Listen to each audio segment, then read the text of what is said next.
Good evening friends, आप सभी कैसे हैं। मैं आशा करता हूं आप सभी बहुत ही अच्छे होंगे। तो फ्रेंड्स, हम लोग मॉर्निंग में आज पढ़े थे पक्षियों के बारे में। अब हम लोग पढ़ेंगे जानवरों की विशेषता। तो पहला है हाथियों की विशेषता। हाथियों की विशेषता में हम लोग देखेंगे हाथी झुंड में रहती है। ठीक है, हाथी हरदम झुंड में ही रहती है। ठीक है, एक बड़ा हाथी एक दिन में 100 किलो से ज़्यादा पत्तियाँ खा लेती हैं। एक बड़ा हाथी एक दिन में 100 केजी से अधिक पत्तियाँ खा जाती हैं। ठीक है, फिर आगे बढ़ते हैं। हाथी एक दिन में 2 से 4 घंटा ही सोता है। ठीक है, फिर देखेंगे बुजुर्ग हथनी झुंड की नेता होती है। जो झुंड की नेता होती हैं बुजुर्ग हथनी ही होती हैं। ठीक है, 10 से 12 हाथी और वह बच्चे के झुंड में होते हैं। एक झुंड में कितने रहते हैं हाथी? 10 से 12। ठीक है, हाथी 14 से 15 साल की आयु तक ही झुंड में होते हैं। हाथी जब भी झुंड में होते हैं 14 से 15 साल के आयु तक ही झुंड में रहते हैं। ठीक है, 3 महीने के हाथी का बच्चे का वजन 200 किलो होता है। जो 3 माह का जो बच्चा होता है, 3 माह का बच्चा का वजन 200 केजी होता है। समझ गए? फिर आगे बढ़ते हैं। हाथी को केले बहुत पसंद है। हाथी को केला बहुत पसंद होता है। ठीक है, हाथी को पसीना कभी नहीं आता है। ठीक है, फिर आगे बढ़ते हैं। सांप की विशेषताएं आगे दे रखा है। सांप की विशेषताएं। भारत में लगभग 50 तरह के सांप जहरीले हैं, पर सिर्फ 4 सांपों के जहर से आदमी को खतरा होता है। वो कौन कौन सा 4 सांप हैं उस पर नज़र डालते हैं। पहला हो गया नाग, दूसरा हो गया करैत, तीसरा हो गया दुबैया, चौथा हो गया अफाई। पहला नाग, दूसरा करैत, तीसरा दुबैया, तीसरा अफाई। समझ गए? फिर सांपों की विशेषता में नीचे देखते हैं क्या क्या दिया है। सांप के काटने की दवा सीरम सांप के जहर से बनती है। ठीक है, सांप के 2 खोखले दांत होते हैं जिसके द्वारा वह जहर छोड़ता है। देखिए नीचे स्क्रीन में दिया होगा, यहाँ 2 दांत हैं। इसी 2 दांत के द्वारा वो अपना जहर छोड़ता है। ठीक है, सांप के बाहरी कान नहीं होते हैं, वो जमीन पर हुए कंपन को सुनता है। सांप का कान नहीं होता है, वो जमीन पर जो कंपन होता है उसके द्वारा वो सुनता है। ठीक है, फिर आगे बढ़ते हैं। सांप के दांत नुकीले होते हैं परंतु वह भोजन को चबाता नहीं अपितु निगलता है। सांप क्या करता है? चबाता नहीं है, वो निगल जाता है सीधा। फिर आगे बढ़ते हैं। सांप कभी बढ़ना बंद नहीं करते हैं, सांप हमेशा बढ़ते रहता है। सांप नाक से नहीं सूंघते, सूंघने के लिए सांप जीभ का इस्तेमाल करते हैं। आप देखे होंगे गांव में चाहे कहीं भी सांप को देखते होंगे तो सांप का हमेशा जीभ बाहर ही दिखाई पड़ता है। फिर आगे बढ़ते हैं। सांप के कान नहीं होते हैं इसलिए सांप बीन की धुन सुनकर नहीं नाच सकता। वास्तव में वह बीन बजाने वाले सपेरे से डरकर अपना फन फैला देता है और लोग समझते हैं वो झूम रहा है।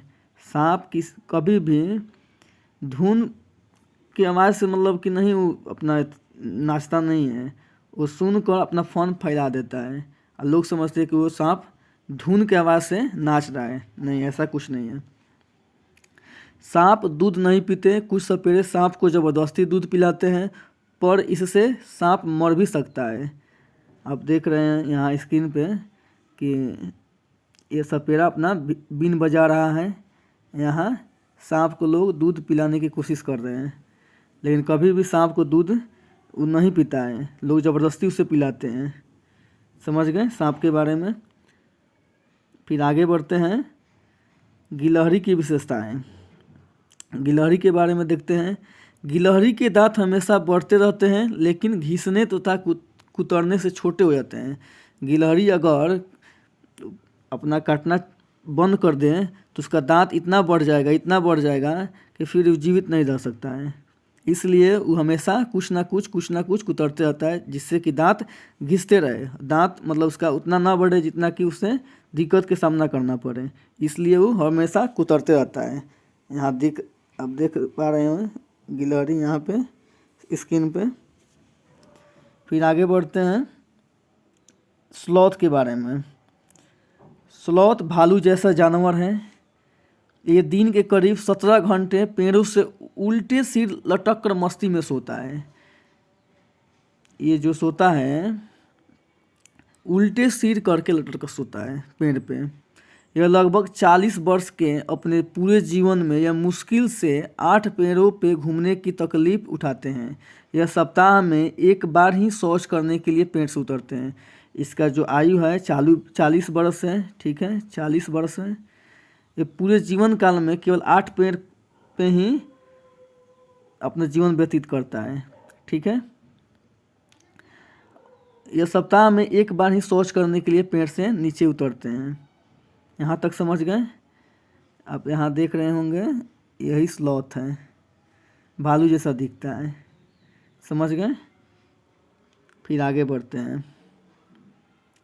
आगे है मछली की विशेषताएं। मछली अलग अलग प्रकार आकार की हो सकती है। सबसे छोटी मछली स्टाउट इन्फेंट फिश लगभग 1 सेंटीमीटर लंबी होती है, जो ऑस्ट्रेलिया के ग्रेट बैरियर रीफ के आसपास रहती है। यहाँ आप देख रहे होंगे यही है वो मछली जो 1 सेंटीमीटर लंबी होती है, ठीक है। फिर आगे बढ़ते हैं। सबसे बड़ी मछली व्हेल शार्क है, जो वास्तव में यह व्हेल नहीं बल्कि एक बहुत बड़ी मछली है। व्हेल मछलियों से अलग होती हैं।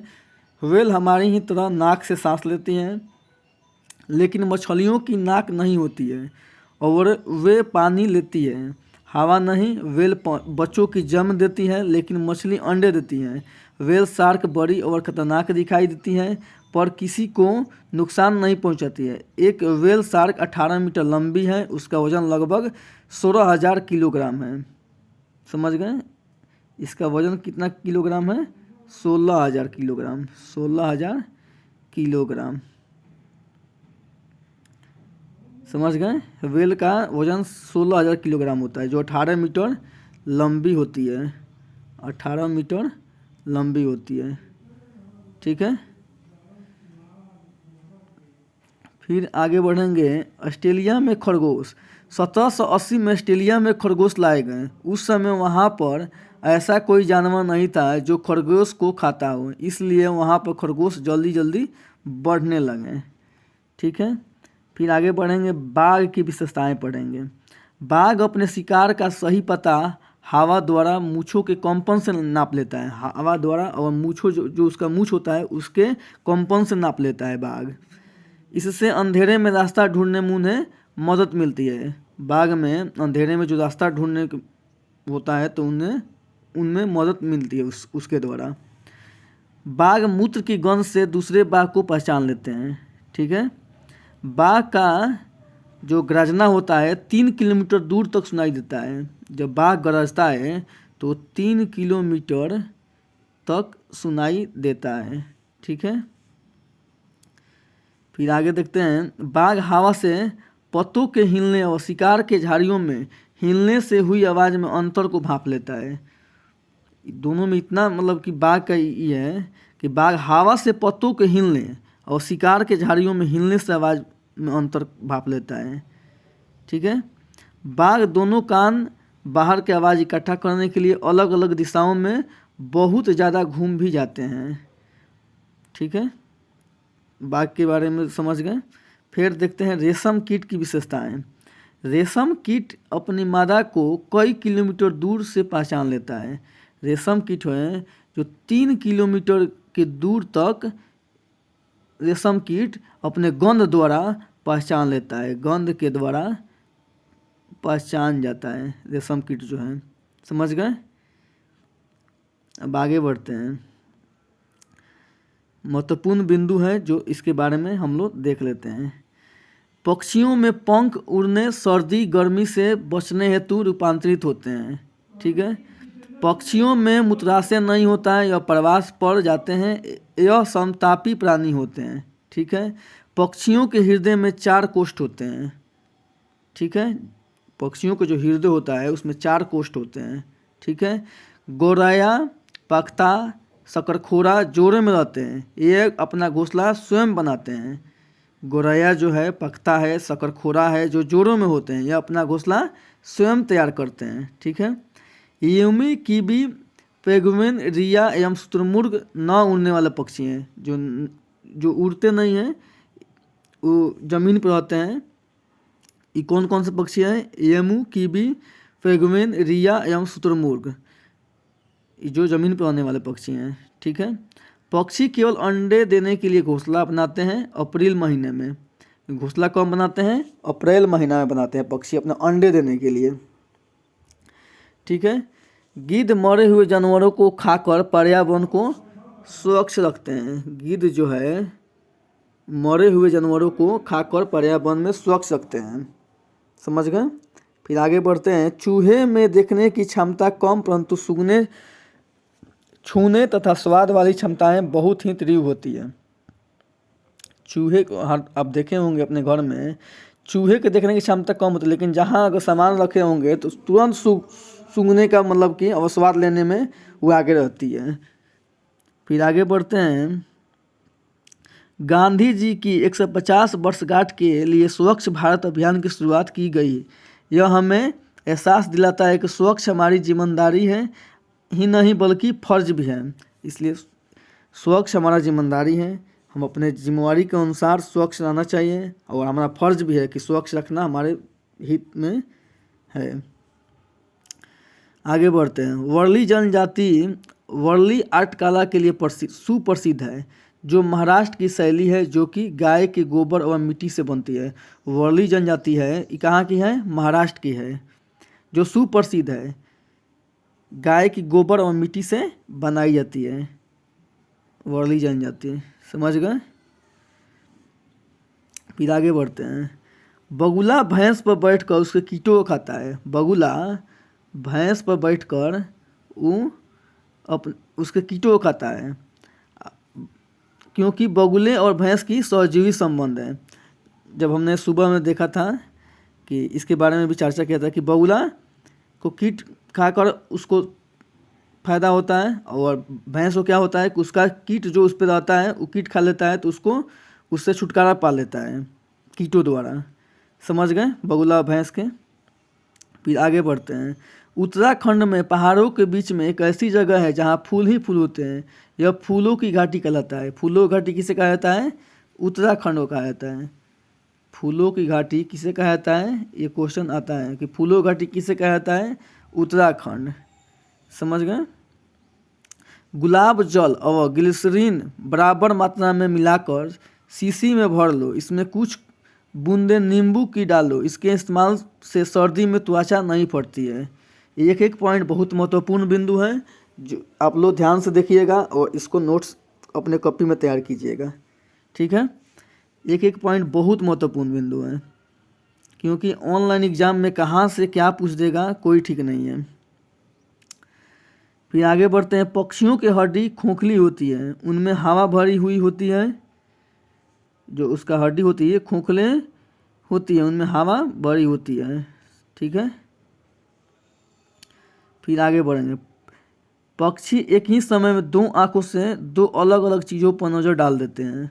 जो पक्षी होती हैं एक ही समय में अपने आँखों से 2 अलग अलग चीज़ों पर डाल देती हैं, क्योंकि उनका पक्षियों का जो आँख होता है दोनों का आमने सामने नहीं होता है। जैसे उल्लू का केवल सिर्फ मनुष्यों की तरह सामने से होता है, लेकिन जो पक्षियों का आँख होता है दोनों का साइड साइड से होता है। एक बाएं साइड से होता है, एक दाएं साइड से होता है। दोनों का आँखें अलग अलग होती हैं। पक्षी देखने हेतु अपनी गर्दन को ज़्यादा घुमाते हैं, क्योंकि उनकी आँखों की पुतलियाँ घूम नहीं सकती हैं। जो उसकी आँखों की पुतलियाँ होती हैं वो घूम नहीं सकती हैं, इसी कारण वो अपना जो 2 आँखें होती हैं अलग अलग चीज़ों पर नज़र डाल देती हैं। समझ गए यहाँ तक? फिर आगे बढ़ते हैं। चील, बाज और गिद्ध हमसे 4 गुना ज़्यादा दूर तक देख पाते हैं। जो चील है, बाज है, गिद्ध है, जो हमसे मतलब मनुष्यों से 4 गुना ज़्यादा दूर तक देख पाते हैं। अगर हम 1 किलोमीटर देखते हैं तो वो हमसे 4 गुना ज़्यादा दूर देखेंगे। समझ गए यहाँ तक? यहाँ तक क्लियर? फिर आगे बढ़ते हैं। रात में जगने वाले जानवर हर चीज़ को सफ़ेद व काली दिखते हैं। तो रात में कौन कौन से जानवर हैं? तो हम लोग पढ़े से सुबह में उल्लू। उल्लू रात में ही उसको केवल सिर्फ दिखाई देता है, दिन में उसको दिखाई नहीं देता है, तो वो केवल सफ़ेद व काले ही देखते होंगे। उल्लू जो देखता है सफ़ेद व काले देखता है। ठीक है। कान सुनने में मदद करते हैं। पक्षी, मेढक, छिपकली, मगरमच्छ के कान होते हैं लेकिन दिखाई नहीं पड़ते। इनके छेद जैसे कान होते हैं। इनका जो कान होता है छेद जैसे कान होता है। ठीक है। फिर आगे बढ़ते हैं। अंडे देने वाले जीव अंडाशय कहलाते हैं, जैसे मछली, मेढक, सरीसृप और पक्षी। इन जीवों के कान दिखाई नहीं पड़ते हैं और शरीर पर बाल नहीं होते हैं। ठीक है। बच्चे देने वाले जीव जराजू कहलाते हैं, जैसे असंधारी। इनके कान दिखाई पड़ते हैं तथा शरीर पर बाल होते हैं। जो बच्चा देता है उनके स्तनधारी कहलाता है, जिनके कान दिखाई पड़ते हैं तथा शरीर पर बाल होते हैं। और जो अंडा देता है उनके शरीर पर बाल नहीं होते हैं। दोनों क्लियर है? समझ गए? दोनों का जो अंडा देता है उसके बाल नहीं होता है और जो बच्चा देता है उनके शरीर पर बाल होते हैं। समझ गए? फिर आगे बढ़ेंगे। गाय के आगे के दांत छोटे, पीछे के बड़े और चपटे होते हैं। गाय के जो दांत होते हैं वो छोटे और पीछे के, आगे के दांत छोटे होते हैं और पीछे के बड़े और चपटे होते हैं। समझ गए? फिर आगे बढ़ेंगे। बिल्ली के दांत नुकीले मांस फाड़ने हेतु प्रयोग में आते हैं। बिल्ली के जो दांत होते हैं वो मांस फाड़ने हेतु प्रयोग में आते हैं। नुकीले होते हैं, उसके दांत जो होते हैं नुकीले होती है। ठीक है। कंगारू चूहा कभी पानी नहीं पीता है। कंगारू जो चूहा होता है, जो कंगारू कहाँ का है? कंगारू ऑस्ट्रेलिया का है। वहाँ का जो चूहा होता है कभी पानी नहीं पीता है। ठीक है। छिपकली, मेढक सिर्फ सर्दी से बचने हेतु शीत निद्रा में चले जाते हैं। छिपकली को आप देखते होंगे, जब सर्दी का मौसम आता होगा तो जो छिपकली होती है और जो मेढक होता है वो दिखाई नजर नहीं आता है। 6 माह तक विलुप्त हो जाते हैं सर्दी के मौसमों में। समझ गए? गाय 4 घंटे सोती है, अजगर 18 घंटा सोती है। गाय 4 घंटा, अजगर 18 घंटा, जिराफ 2 घंटा, बिल्ली 12 घंटा, हाथी 4 घंटे तथा शेर 8 घंटे तक सोता है। समझ गए कि कौन जानवर कितना देर तक सोता है? यहाँ इस सामने दिख रहा होगा। 4 घंटा गाय, अजगर 18 घंटा, जिराफ 2 घंटा, बिल्ली 12 घंटा, हाथी 4 घंटे तथा शेर 8 घंटे तक नींद लेती है। ठीक है। सांपों को नचाने के लिए, सांपों को नचाने वालों को कालबेलिया कहते हैं। सांपों को जो नचाता है उसको क्या कहा जाता है? कालबेलिया कहा जाता है। समझ गए?